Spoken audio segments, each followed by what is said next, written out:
Bien, vamos a continuar. Ya está por aquí Cari, Aranza, Angie. Vamos a continuar entonces en lo que se van conectando sus demás compañeras.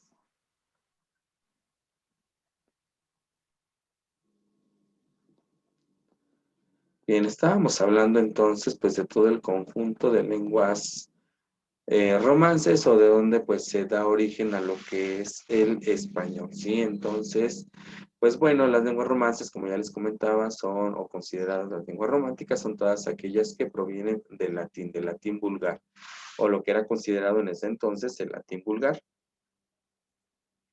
Déjenme darle paso por aquí a sus compañeritas.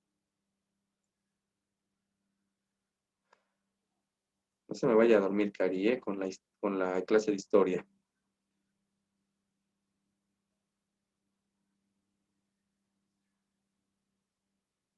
Bien, continuamos entonces. Ya está Ceci, muy bien. Bien, continuamos entonces. Les decía, todas las lenguas romances provienen pues de lo que es el latín vulgar.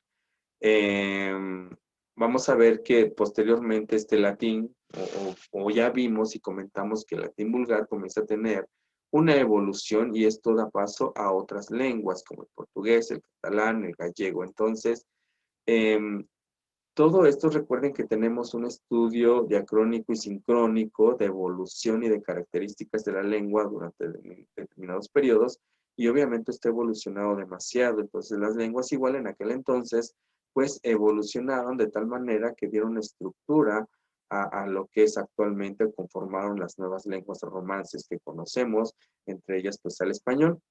En el siglo X, como ya lo decíamos, a partir de lo que era eh,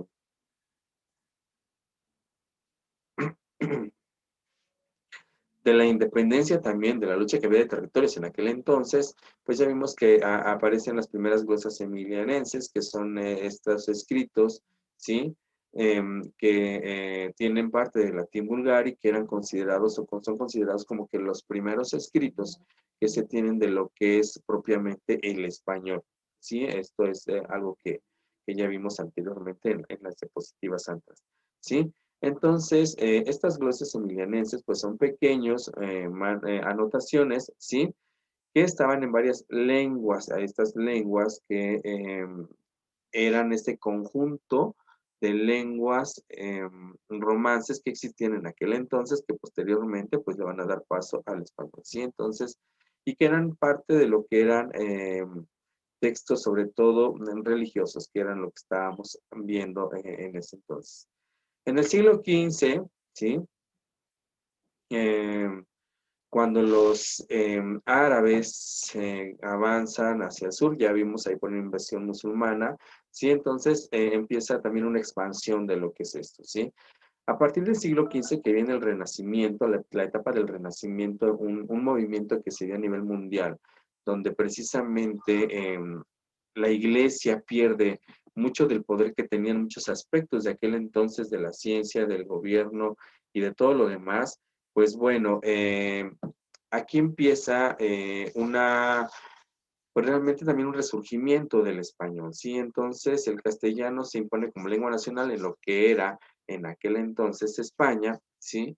Y pues viene un movimiento muy importante literario, filosófico y demás durante la etapa del Renacimiento, donde, pues bueno, también el español empieza a tener una gran difusión, se empieza a enriquecer y, pues bueno, empieza a...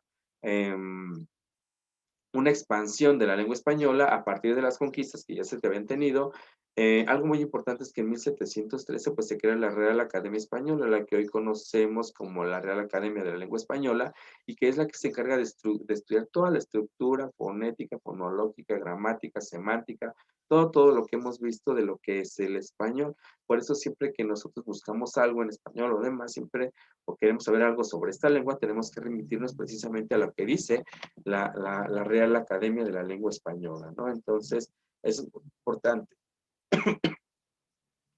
Para rematar, pues tenemos que el castellano o el español es la lengua tercer más hablada en el mundo, como ya les había dicho, ¿sí? Se habla en muchas zonas del mundo, pero es lengua, digamos, la lengua materna y la lengua principal de muchos países, ¿sí? Cada país con sus variantes, ¿sí? Pero todas mantienen un arraigo considerable y sus raíces propias de lo que es el español propiamente de España. Eso es muy importante. Hablando de esto, pues viene lo que es la geolingüística. La geolingüística que tiene que ver con todo esto que estamos hablando es de cualquier lengua, no solamente de nosotros, pues es realmente la que se encarga de estudiar a la lengua en un contexto geográfico, social y cultural. Geolingüística, pues viene todo lo que es territorio, es decir, ¿qué es lo que se va a encargar de hacer esta geolingüística? Pues bueno, aquí lo que se va a encargar es de estudiar cómo se habla, la evolución, estudiar el espacio geográfico donde se encuentra esta lengua, ¿no? A partir de estos aspectos relevantes que se consideran para una sociedad, es decir, todo el territorio. Basado en lo que es la geolingüística, nosotros vamos a encontrar en el mundo, pues, mapas o atlas lingüísticos precisamente, donde vamos a encontrar por territorios donde se habla cada una de las lenguas, ¿no? Por ejemplo, en México, pues tenemos un mapa o tenemos geolingüística para identificar dónde se habla español, dónde se habla, bueno, español es en todo el territorio mexicano, ¿verdad? Pero aparte, para poder identificar tal vez dónde se habla cada una de las lenguas indígenas que tenemos en el país, dónde se habla, por ejemplo, el inglés o francés o cualquier otro tipo de lengua. Todo eso lo tenemos que identificar, ¿sí? ¿Por qué? Porque todo esto nos va a dar o nos va a permitir conocer, aparte de todas las lenguas que se hablan, pues nos va a tener o va a permitir estos estudios sociales que se realizan, ¿no? Basados en las lenguas. Entonces, la geolingüística o geografía lingüística, también como la vamos a estar encontrando, pues es la que se encarga de estudiar a esto, en un determinado, espacio al lenguaje, ¿no? Entonces, esto es lo que va a ser la geolingüística o la geografía lingüística, que por aquí se las puse. Sí, entonces, esta va a ser la que nos dé paso a los atlas lingüísticos que yo les hablaba. ¿Sí? Esto nos va a dar paso a entender esta parte. ¿Y para qué nos va a servir tener la geografía lingüística y demás? Pues ya les dije, para saber dónde se ubica cada una de las lenguas.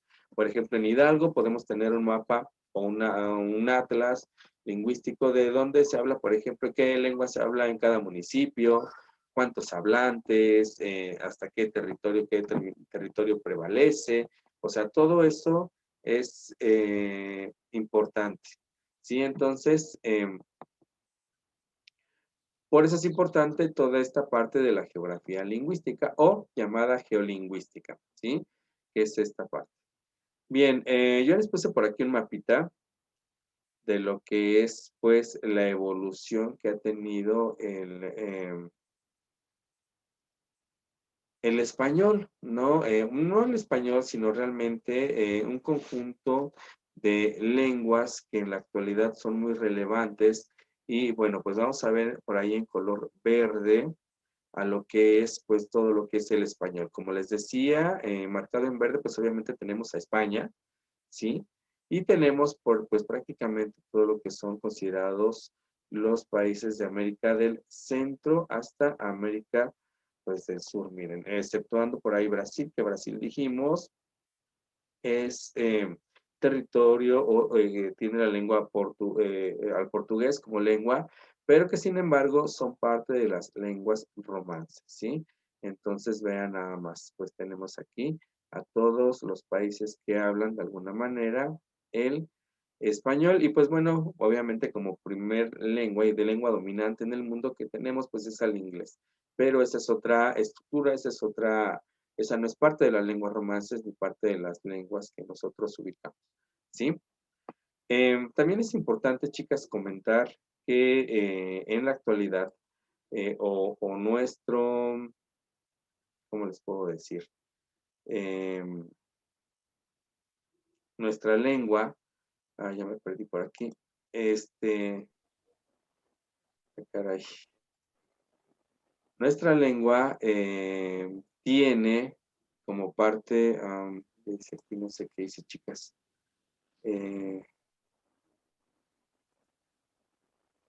Déjenme regresar aquí.